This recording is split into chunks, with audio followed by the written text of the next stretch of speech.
जिला प्रशासन के द्वारा ये सुनिश्चित किया जा रहा है कि शासकीय कार्यों में पारदर्शिता आए, जिससे जरूरतमंद लोगों को छत्तीसगढ़ सरकार की हर योजना का इम्प्लीमेंटेशन हो और उनका लाभ उन जरूरतमंद वर्गों तक समयबद्ध ढंग से पहुंच सके। इसी कड़ी में मुख्यमंत्री विष्णुदेव साय की मंशा के अनुरूप राज्य में सुशासन तिहार 2025 का आयोजन किया जा रहा है।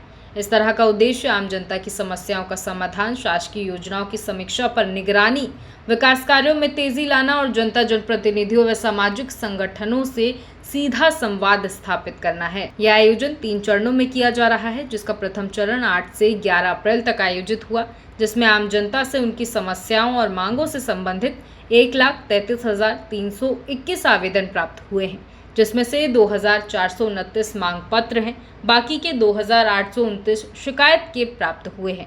ये आवेदन समाधान पेटी, शिविर और ऑनलाइन पोर्टल के माध्यम से लिए गए हैं।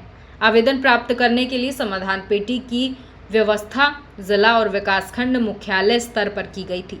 हाट बाजारों में भी आवेदनों का संग्रह किया गया है। दूसरे चरण में प्राप्त आवेदनों को स्कैन कर सॉफ्टवेयर में अपलोड कर संबंधित विभाग के द्वारा गुणवत्तापूर्ण निराकरण की कार्यवाही की जाएगी। तीसरा चरण 5 मई से 30 मई तक चलेगा। इस दौरान नए आवेदन पत्र भी लिए जाएंगे। स्कैन करके सॉफ्टवेयर में अपलोड करके विभाग, जनपद और नगरीय निकाय के अधिकारियों को ऑनलाइन और भौतिक रूप से भेजा गया, ताकि वो इन आवेदनों का, इन मांगों का और शिकायतों का गुणवत्तापूर्ण निराकरण कर सके।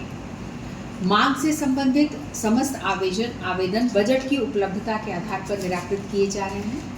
मैक्सिमम आवेदन मांग के जो हैं वो प्रधानमंत्री आवास योजना, उज्ज्वला योजना से संबंधित हैं, जिसके लिए राज्य सरकार भारत सरकार से अतिरिक्त लक्ष्य के लिए आग्रह कर रही है।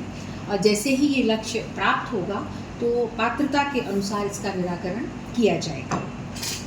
निराकरण की गुणवत्ता की समीक्षा हम जिला स्तर पर, राज्य स्तर पर की जा रही है।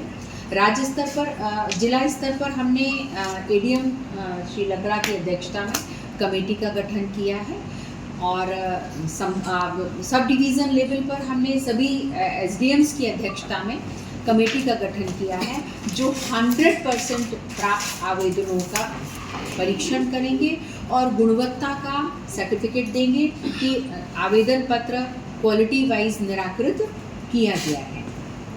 उसके बाद वो अपनी क्वालिटी रिपोर्ट जो है वो एडीएम साहब को सौंपेंगे, लकड़ा साहब को, और लकड़ा जी हैं वो उसमें उन आवेदनों का अपने स्तर पर परीक्षण करके ये देखेंगे कि क्वालिटी पूर्ण निराकरण किया गया है या नहीं किया गया।